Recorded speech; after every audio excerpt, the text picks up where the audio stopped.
نحمده ونستعينه ونستغفره اما بعد اعوذ بالله السميع العليم من الشيطان الرجيم من حمده ونفخه ونفثه يا أيها النبي حرض المؤمنين على القتال رب اشرح لي صدري ويسر لي أمري واحلل عقدة من لساني يفقهوا قولي۔ آج 16 روزے گزر چکے ہیں، 17ویں کی رات شروع ہو چکی ہے۔ محترم بھائیوں، پہلی بار جب روزے فرض ہوئے تو 16 روزے جب گزر گئے، اس وقت مسلمانوں کی حالت یہ تھی کہ سحر کے اندر 2 کھجوریں اور شام کو 2 کھجوریں افطار میں، صرف یہی خوراک تھی۔ یہ سن 2 ہجری کی بات ہے جب پہلی بار روزے فرض ہوئے۔ اللہ تعالیٰ نے اپنے محبوب محمد کریم صلی اللہ علیہ وسلم کو آرڈر دیا کہ آپ اپنے صحابہ کو ساتھ لیں اور شہر سے باہر نکلیں۔ جس راستے سے ابو سفیان کا تجارتی قافلہ آ رہا ہے، آپ اس کو لوٹ لیں، اس کے ساتھ آپ کی معاشی حالت بہتر ہو جائے گی۔ اللہ کے نبی صلی اللہ علیہ وسلم نے اپنی جماعت کو ساتھ لیا۔ 300 سے اوپر لوگ تھے، بعض روایات کے اندر 13، بعض کے اندر 17 بھی ہے۔ نبی صلی اللہ علیہ وسلم جب ادھر سے نکلے، ادھر ابو سفیان کی ایڈوانس سیکیورٹی نے خبر دی کہ اللہ کے نبی صلی اللہ علیہ وسلم اور ان کے وہ کمزور ساتھی جن کو ہم نے مکے سے نکالا تھا، آج وہ آپ کے قافلے کو لوٹنے کے لیے آگے آ چکے ہیں۔ ایک تو اس نے راستہ تبدیل کیا اور دوسرا اس نے ایک تیز ترین قاصد مکے کی طرف روانہ کیا، جس نے جا کے اہل مکہ کو یہ خبر دی کہ آج ابو سفیان کا قافلہ لوٹا جا رہا ہے، اور لوٹنے والے کون ہیں؟ وہ جن کو ہم نے مکے سے نکالا تھا۔ اب ایک کافر کی پکار پہ 1300 مشرک اپنے گھروں سے اسلحہ لے کے، سامان لے کے اس کی مدد کے لیے نکلے۔ ابو جہل کعبے کے غلاف کو پکڑ کے کہتا ہے کہ اللہ اگر ہم سچے ہیں ہمیں غالب کر دینا، اگر محمد سچے ہیں ان کو غالب کر دینا۔ اب یہ نکلنے والے ہیں کہ امیہ نے کہا میں تو نہیں جاؤں گا، مگر اس کے گھر میں سارے سردار اکٹھے ہو کے آگے کہنے لگے اگر تو سردار ہے تو نہیں جائے گا تو دوسرے لوگ کیسے جائیں گے؟ تو پھر امیہ کو انہوں نے تیار کیا۔ امیہ دل سے نہیں چلا تھا، وہ جہاں بھی رکتے سواری کو مضبوطی سے باندھ لیتا، بھاگنے کی کوشش کرتا، مگر اس کو ساتھ ہی رکھے ہوئے تھے۔ ادھر دوسری طرف اللہ کے نبی صلی اللہ علیہ وسلم کو خبر ملی کہ اب کوئی دوسرا قافلہ جو مکے سے نکلا ہے اس کے ساتھ منڈ بھیڑ ہوگی۔ اللہ کے نبی صلی اللہ علیہ وسلم اور آپ کے ساتھی چاہتے یہ تھے کہ اس جماعت سے ہماری منڈ بھیڑ ہو جس کے پاس مال ہے، تاکہ ہماری حالت بہتر ہو جائے، مگر اللہ کے فیصلے کچھ اور تھے۔ اللہ 2 جماعتوں میں سے اللہ 2 جماعتوں میں سے ایک سے لڑانا چاہتا تھا، اور مسلمان یہ چاہتے تھے اس کے ساتھ لڑیں جس کے پاس اسلحہ نہ ہو، ساز و سامان ہو مگر اسلحہ نہ ہو۔ مگر اللہ کیا چاہتا تھا؟ ایُحِقَّ الْحَقَّ، اللہ چاہتا تھا آج حق کو حق کرنا ہے، وَيُبْطِلَ الْبَاطِلَ، اللہ باطل کو باطل کرنا چاہتا تھا، وَيَقْطَعَ دَابِرَ الْكَافِرِينَ، اللہ کافروں کی جڑ کو کاٹنا چاہتا تھا۔ ادھر سے یہ 1300 نکلے اور ادھر مسلمانوں کے اندر جب یہ خبر پھیلی کہ جناب 1300 بندہ اسلحہ لے کے نکلا ہوا ہے تو آپس میں چہم گوئیاں شروع ہو گئی۔ اللہ کے نبی صلی اللہ علیہ وسلم ہم تو لڑنے کے ارادے سے آئے ہی نہیں، اگر ہم لڑنے کے ارادے سے آتے، تلواریں لے کے آتے، اونٹ لے کے آتے، ہم سواریاں لے کے آتے، ہمارا لڑنے کا ارادہ ہی نہیں۔ اللہ کہتا ہے اے نبی صلی اللہ علیہ وسلم، ہم نے آپ کو گھر سے حق دے کے نکالا ہے، کما اخراجہ کا، جو لوگ جس وقت ہم نے آپ کو نکالا ہے، یجادلون کا، آپ سے جھگڑا کر رہے ہیں، یساقون الی الموت، اے اللہ کے نبی صلی اللہ علیہ وسلم یہی مسلمان موت کی طرف جا رہے ہیں، موت کی طرف دھکیلے جا رہے ہیں۔ اللہ اکبر۔ اور ادھر پھر اب کیا ہے، اللہ کے نبی صلی اللہ علیہ وسلم پریشان ہیں۔ سیدنا ابو بکر صدیق رضی اللہ تعالیٰ عنہ رسول اللہ صلی اللہ علیہ وسلم کے پاس آئے اور کہنے لگے اللہ کے نبی صلی اللہ علیہ وسلم میں تو آپ کے ساتھ ہوں۔ اللہ کے نبی صلی اللہ علیہ وسلم ایسے جیسے بات سنی ہی نہیں۔ عمر بن خطاب رضی اللہ تعالیٰ عنہ رسول اللہ صلی اللہ علیہ وسلم کے پاس آئے، کہا اللہ کے نبی صلی اللہ علیہ وسلم میں تو آپ کے ساتھ ہوں۔ اللہ کے نبی صلی اللہ علیہ وسلم ایسے جیسے بات سنی ہی نہیں۔ کیوں؟ آج نبی صلی اللہ علیہ وسلم چاہتے تھے انصار میں سے کو بولے۔ اللہ کے نبی صلی اللہ علیہ وسلم کی اس خواہش پہ مقداد بن اسود رضی اللہ تعالی عنہ کو اللہ نے توفیق دی۔ مقداد بن اسود رضی اللہ تعالی عنہ کھڑے ہوئے اور خطبہ پڑھا اور کہا اللہ کے نبی صلی اللہ علیہ وسلم ہم نے آپ کو سچا نبی جانا ہے، ہم بنی اسرائیل کی قوم کی طرح نہیں، ہم موسیٰ کی قوم کی طرح نہیں جنہوں نے کہا تھا موسیٰ تو بڑا طاقتور ہے، تیرا رب بڑا طاقتور ہے، جاؤ تم اور تیرا رب جا کے لڑو، جب کھانے کی باری آئے گی تو ہم ضرور آئیں گے۔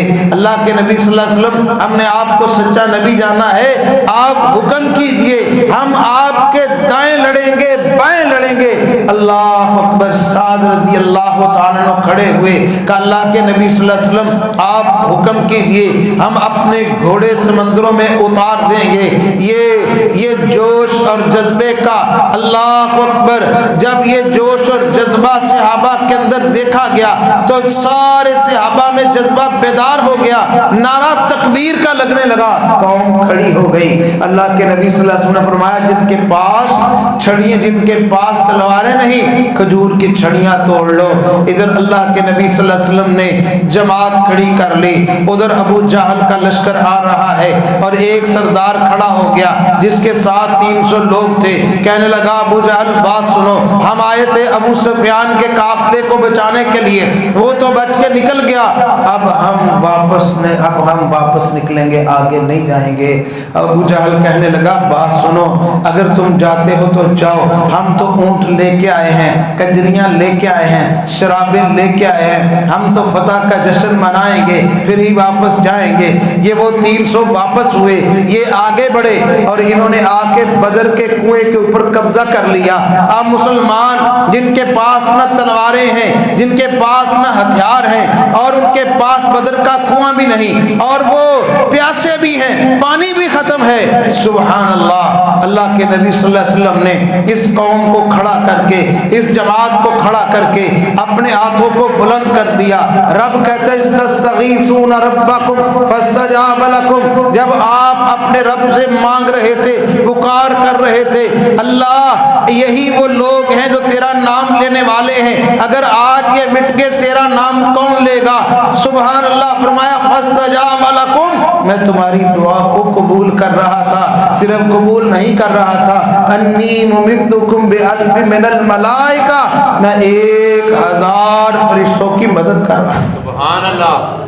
محترم بھائیو، جب یہ فرشتوں کی مدد آئی، جماعت کھڑی ہوئی، پھر میرے رب نے اوپر آسمان سے فرمایا اذ یغشیکم النعاس امنۃ منہ، جب تمہارے اوپر غشی کا دورہ آیا سارے لوگ سو گئے، اور پھر کیا تھا، اللہ نے آسمان سے پانی بھیجا، فرمایا اس کے ساتھ شیطان کی نجاست کو دور کر دیا، اس کے ساتھ ٹوئے ٹپے بھر دیے، لو پانی بھی استعمال کرو اور تم فریش بھی ہو جاؤ۔ پھر اللہ نے اذ یوحی الی الملائکہ، اللہ نے وحی کری فرشتوں کی طرف، کہا میرے فرشتوں تم نے کیا کرنا ہے، فثبتوا الذین آمنوا، تم نے ایمان والے لوگوں کو کھڑا رکھنا ہے۔ میں کیا کروں گا، سنلقی فی قلوب الذین کفروا الرعب، میں کافروں کے دلوں کے اندر رعب ڈال دوں گا۔ پھر تم نے کیا کرنا ہے، فاضربوا فوق الاعناق واضربوا منہم کل بنان، تم نے ان کے جوڑ پہ اور ان کی گردنوں پہ نشانے لینے ہیں۔ سبحان اللہ میرے بھائیوں، یہ حق و باطل کا مارکا ہوتا ہے۔ سبحان اللہ، اللہ نے ایسی مدد اتاری کہ آج 70 سردار گرے ہوئے، جب ابو جہل زمین پہ گرانے والے 2 چھوٹے چھوٹے معصوم بچے ہیں، اور ان کی گردن کو اتارنے کے لیے سینے کے اوپر کون بیٹھے ہیں؟ عبداللہ ابن مسعود رضی اللہ تعالیٰ عنہ۔ پتلی پتلی پنڈلیاں، چھوٹے چھوٹے ہاتھ، چھوٹے قد والے، جب تلوار سے اس کی گردن اتارنے لگے، ابو جہل نے آنکھ کھولی اور کہتے ہوئے بکریاں دیا چھیڑوا، تو سردار دی گردن تے تلک الایام نداولها بین الناس۔ میرا رب دن عدل دا بدلتا رہتا ہے۔ سبحان اللہ، اللہ نے پھر وہ گردن اتروائی۔ ابو جہل کہنے لگا اگر اتارنی ہے لمبی کر کے رکھنا، پتا چلے کسی سردار کی گردن ہے۔ میرے بھائیوں، 70 سردار بدر کے کنویں میں لاشوں کے انبار۔ پھر دوسرے دن نبی صلی اللہ علیہ وسلم ان کے اوپر آئے، پھر ایک ایک کو آواز دی، ہاں بتاؤ آج کس کا رب سچا ہے؟ اور پھر یہ ایسی کمال کی فتح تھی، جب ابو سفیان مکے میں داخل ہوا، اس نے اپنی اونٹنی کا پلانا اتارا، اس کو آگ لگا دی، اور اپنی اونٹنی کی رسی کو اتنے زور سے کھینچا کہ اونٹنی کی نتنیاں پھٹ گئیں، اور وہ اپنے سر میں مٹی ڈالنے لگا۔ لوگوں نے سمجھا ابو سفیان پاگل ہو گیا ہے، کہا نہیں، برباد ہو گئے، سردار گئے، 70 مارے گئے، 70 قیدی بن گئے۔ اب وہی مکہ ہے جہاں پر آنسو گرتے تھے بلال کے، وہی مکہ ہے جہاں پر چنگاریاں نکلتی خباب کے جسم سے، اب وہی مکہ ہے جہاں پر سمیہ رضی اللہ تعالیٰ عنہ کے ٹکڑے ہوئے، اب وہی مکہ ہے جہاں پر زنیرہ کی آنکھیں گئیں، اب وہی مکہ ہے جہاں پر ابو بکر رضی اللہ تعالیٰ عنہ کو مار پڑی۔ اللہ اکبر، مکے کا کوئی گھر ایسا نہیں جس گھر کے اندر کوئی حرام نہیں بچا ہوا۔ اب سردار سر جوڑ کے بیٹھ گئے، کہنے لگے کوئی اس غم کو ٹھنڈا کس طرح کرنا ہے۔ اب فیصلہ ہوا کہ مکے کے اندر جتنے لوگ ہیں کوئی بدر کے مرداروں کو نہیں روئے گا۔ 2 دن گزرے تو ایک عورت صبح بیان کر رہی تھی، دوسری عورت آئی، کہتی ہے کیا ہوا، اجازت مل گئی رونے کی؟ کہا نہیں، میرا تو اونٹ گم ہو گیا، میں تو اس کو رو رہی ہوں۔ کہا کمال ہے، او تو اونٹ میں رو رہی ہے، میرا خامد مردار ہو گیا، میں اس کو نہیں رو سکی، اللہ نے اتنا ذلیل کر دیا۔ اور ادھر کہا اللہ اکبر، بدریو تم کچھ بھی نہ کرو، تم جنتی ہو، تم جنتی ہو، بلکہ جتنی مرضی بڑی غلطی ہو جائے تم جنتی ہو۔ میرے بھائیوں، دوستوں، بزرگوں، سچی بات یہ ہے، وقت کم ہے، بات اختصار سے کرتے ہیں۔ اللہ نے دنیا کو دکھایا کہ سپر طاقت کون سی ہے؟ اللہ کی۔ آج واللہ ہم تھوڑا سا غور کریں کہ پوری دنیا ایک وقت آ رہی تھی، پوری دنیا آ رہی تھی، پوری دنیا کے ہواری آ رہے تھے، طاقتیں آ رہی تھی، ٹیکنالوجی آ رہی تھی، اور بڑے بڑے اسلامی ملک یرک گئے اور کہنے لگے افغانیوں مٹ جاؤ گے، تمہارا نام مٹ جائے گا، اور روٹیاں نہیں ملیں گی، پیکیجز نہیں ملیں گے، موٹر وے نہیں ملیں گے۔ اللہ اکبر، مگر افغانی کھڑے رہے، اللہ کے مجاہد بندے ان کے ساتھ کھڑے رہے، اللہ کے مومن بندے ان کے ساتھ کھڑے رہے، اور حق و باطل کا مارکا ہوا۔ 20 سال کی جنگ، 60,000 مسلمانوں نے پوری دنیا کو شکست دے دی۔